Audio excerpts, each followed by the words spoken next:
वंदे मातरम। दर्शकों, जनगणना से संबंधित कुछ महत्वपूर्ण जानकारी आपके साथ साझा कर रहा हूँ। जैसे कि आपको पता है, इस वर्ष जनगणना होने जा रही है और इसके संबंध में तैयारियां हैं वो शुरू हो चुकी है।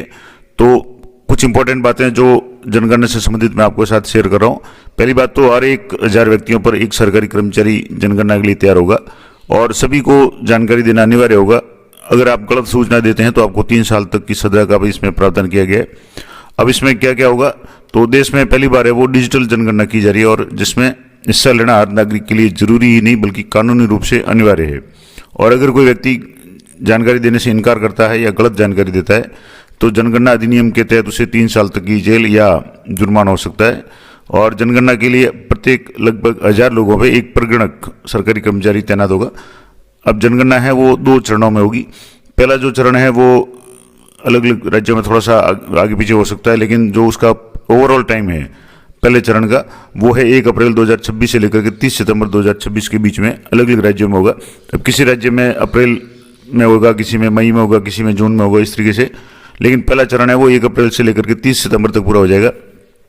अब इसमें सामान्य रूप से मकान गणना की जाएगी, जिसमें घर पक्का है या कच्चा है, उसमें पानी, बिजली, शौचालय की जैसी सुविधाएं हैं या नहीं है। और इसके अलावा 33 तरह की इसमें जानकारी मांगी जाएगी, जिसके संबंध में मैंने पहले भी वीडियो बना रखा है। वहीं दूसरा जो चरण है वो फरवरी 2027 में होगा। अब इसमें व्यक्तियों की गणना होगी और इसमें हर व्यक्ति का नाम, उम्र, लिंग, धर्म, जाति जैसी व्यक्तिगत जानकारी हैं वो दर्ज की जाएगी। तो ये तो हो गया सेकंड चरण। अब इसमें किस प्रकार से जनगणना होगी, इस बार कुछ अपडेटेड है, जो भी टेक्नोलॉजी है उसका इस्तेमाल किया जाएगा और इसलिए कह सकते हैं कि ये पहली बार है वो एक डिजिटल जनगणना होगी। अब इस गणना में जो प्रगणक होंगे, जो सरकारी कर्मचारी होंगे, वो मोबाइल ऐप से घर घर जाकर के डेटा इकट्ठा करेंगे। ऑफलाइन ये डेटा है वो कलेक्शन किया जाएगा और ऑनलाइन ऐप के माध्यम से रियल टाइम पे ये डेटा अपलोड किया जाएगा। अब इसके बाद में अब मान लो आपको ये हो सकता है कि कई बार सरकारी कर्मचारी घर पे आते हैं, लेकिन कई लोग इस के कारण फ्रॉड लोग भी हो सकते हैं और जो इस तरह की आकर के अगर कर सकते हैं तो आपको कैसे पता चलेगा कि कोई सरकारी कर्मचारी है। तो जो भी सरकारी कर्मचारी जनगणना के लिए प्रगणक आपके पास में आएंगे, उनकी पहचान के लिए संबंधित तहसीलदार या जो भी उनके अधिकारी होंगे उनके द्वारा एक फॉर्मेट, निश्चित फॉर्मेट में उनको फोटोयुक्त एक ID कार्ड जारी किया जाएगा, जिसमें उनका नाम है, फोटो है और उनका कार्य क्षेत्र लिखा हुआ होगा। और इस आधार पे ही आप पहचान पाएंगे कि वास्तव में वो जनगणना कर्मी है।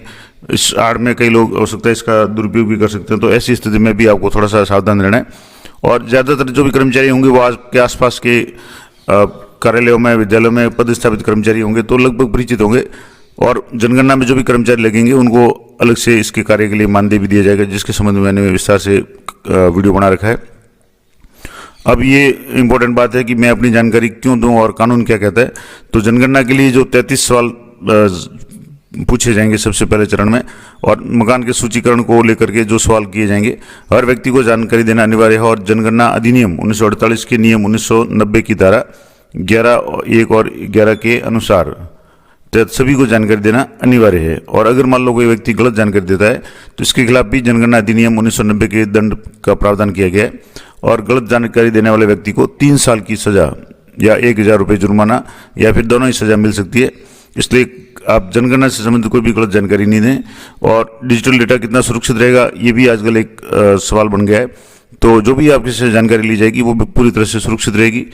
और क्योंकि सरकारी कर्मचारी इस सर्वे को करेंगे तो इसलिए जो भी जानकारी होगी वो बिल्कुल किसी को साझा नहीं की जाएगी। भारत सरकार इसका उपयोग करेगी।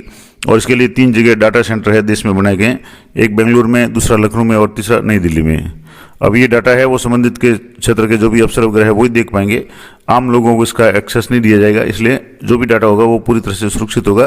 तो कहने का मतलब होगा कि जनगणना है वो 2 चरणों में होगी और जो भी जनगणना कर्मी प्रगणक आपके परिवार में जहाँ जब भी सर्वे के लिए आए तो आपको उसको जो भी है वो रियल जानकारी यानी वास्तविक जानकारी आपको देनी है और देश की इस जनगणना में आपको सहयोग करना है। तो ये थी महत्वपूर्ण जानकारी जनगणना के संबंध में। इस संबंध में और भी मैंने कई वीडियो बना रखे हैं, आप जरूर चेक करें। इस संबंध में कोई भी अपडेट होगी तो मैं अगली वीडियो बताने का प्रयास करूंगा। मिलते हैं अगली वीडियो में, तब तक जय हिंद, जय भारत।